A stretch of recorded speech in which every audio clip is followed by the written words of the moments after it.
Je peux un tout petit peu resituer l'activité, enfin l'organisation de cette journée dans le cadre en fait d'un des axes de la chaire Agro6 de Montpellier Supagro. Et pour nous, c'est l'occasion aussi de continuer à vous présenter cette chaire. Ici, en fait, donc je m'appelle Ronan Levelli, je suis enseignant-chercheur à Montpellier Supagro et responsable scientifique de l'axe filière de la chaire Agro6. Pour un petit peu expliquer cet axe filière et montrer aussi la pertinence, je pense, de cette journée, on peut avoir un petit peu l'argument suivant, c'est-à-dire la transition agroécologique qui est l'objet phare, cœur de la chaire Agro6, évidemment, elle se passe dans les exploitations agricoles, elle se passe dans des collectifs d'agriculteurs, elle se passe, j'ai envie de dire, d'abord dans les champs, dans les fermes, dans les exploitations. Et pourtant, et donc ça c'est bien le cœur de la chaire Agro6, et pourtant il y a un certain nombre de choses qui ne se passent pas là, et qui se passent en amont, en aval des exploitations agricoles, autrement dit dans les filières.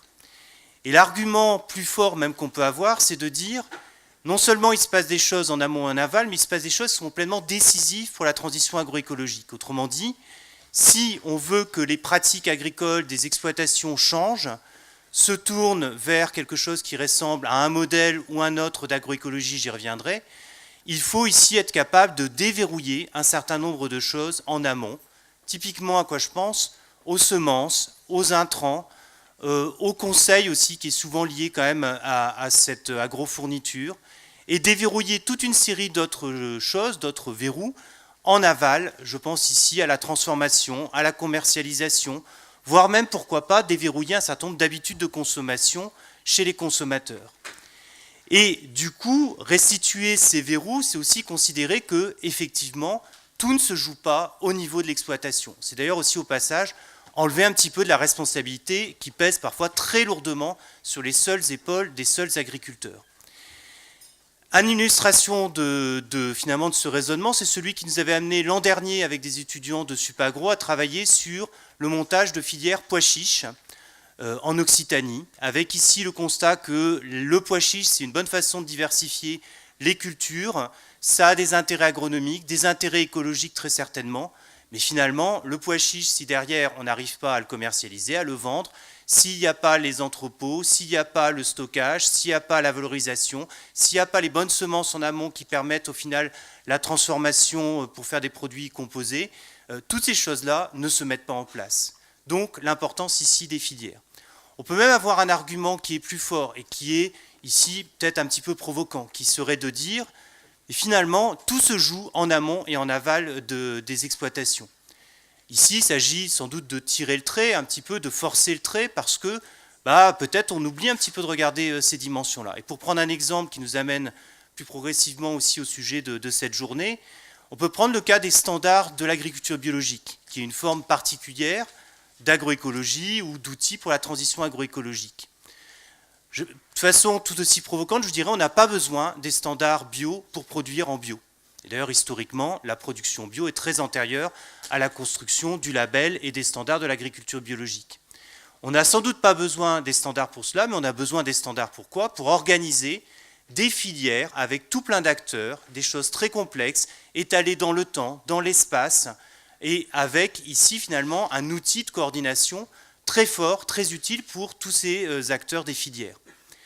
Et pourtant, les standards construits du coup, si on suit ce raisonnement-là, pour étendre les filières, le marché, le secteur, construire un secteur d'agriculture biologique, ils ont des impacts et ils sont même parfois à l'origine de nombreux débats dans le monde de l'agriculture biologique, mais cette fois-ci, pourtant, au cœur des aspects productifs, des aspects qui sont ceux de l'agronome.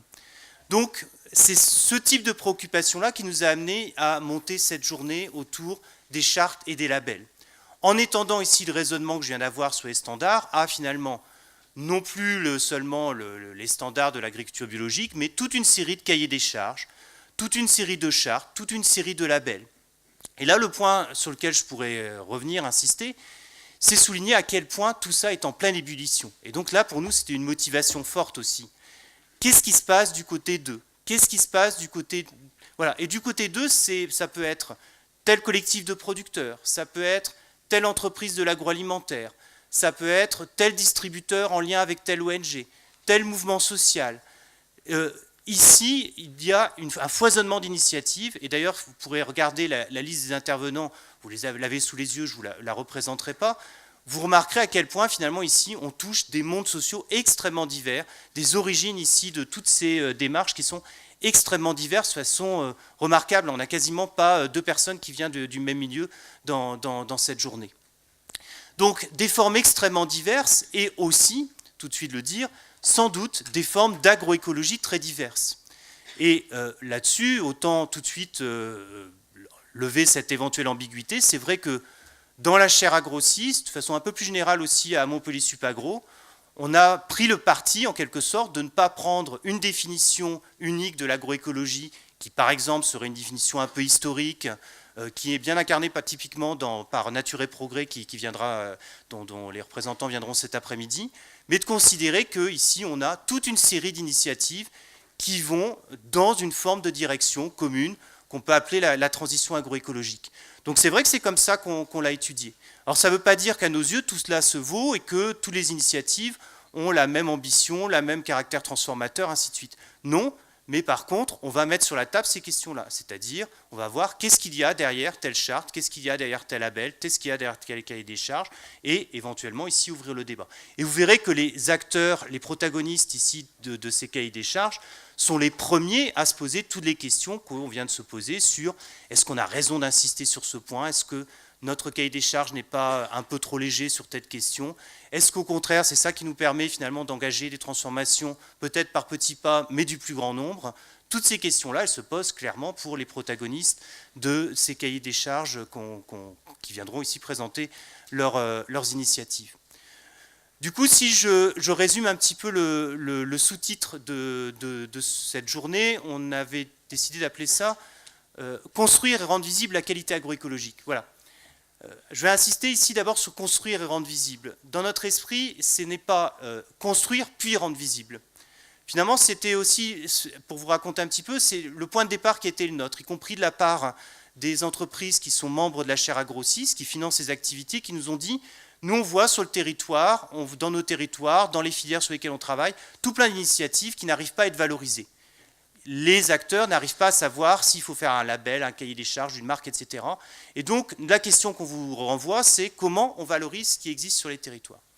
En retravaillant et en ayant un petit peu l'écho de ce qui se passait, on s'est dit, mais ces initiatives, c'est souvent construire et rendre visible dans quelque chose qui est beaucoup plus circulaire. C'est-à-dire, rendre visible, c'est aussi déjà se préoccuper de ce qu'attendent les consommateurs et de savoir un petit peu qu'est-ce qu'on sait déjà de ces consommateurs. Et du coup, construire en fonction aussi de cet élément-là. Donc quelque chose de beaucoup plus itératif plutôt qu'une première et une deuxième étape. Et c'est pour ça, vous verrez dans un certain nombre des démarches qu'on présentera, cette question de la place des consommateurs dans la conception de la qualité agroécologique, elle est immédiatement posée, et non pas comme une simple opération, ce qui était déjà pas si simple d'ailleurs, de communication sur une qualité déjà préalablement définie. Deuxième élément, effectivement, la qualité agroécologique, construire la qualité agroécologique, vous l'avez compris, quelle qualité agroécologique, ça sera aussi effectivement l'enjeu de cette journée. Qu'est-ce qu'on définit comme qualité agroécologique en fonction finalement de tout ce processus de construction de filières, d'ajustement entre les uns et les autres, de définition d'un certain nombre de priorités dans les standards, les cahiers des charges, les labels. Voilà un petit peu le périmètre de notre journée. Donc, avant de commencer et d'inviter les deux premiers invités, j'en profite aussi pour remercier l'organisation, enfin toutes les personnes qui ont participé à l'organisation de cette journée. Donc, en premier lieu, l'équipe de la chaire Agro6, donc Mathieu, Baillot, Juliette Pérez, qui est la cheville ouvrière de toute cette opération, qui a contacté tous les intervenants, ainsi de suite. Karima, où est Karima? Elle n'est pas là, peut-être, ouais, bon, qui a géré tous les aspects administratifs, je transmettrai, ainsi que donc tous les intervenants qui sont bien voulu se déplacer. Vous verrez qu'en général, ils n'ont pas à lésiner, enfin, ils viennent d'un peu partout en France, ici, pour cette journée. Et puis les étudiants aussi de la filière SADS de Montpellier, ingénieurs SADS de Montpellier Supagro, qui vous ont accueillis, qui vont passer les micros, ainsi de suite, donc qui vont apporter toute leur aide logistique.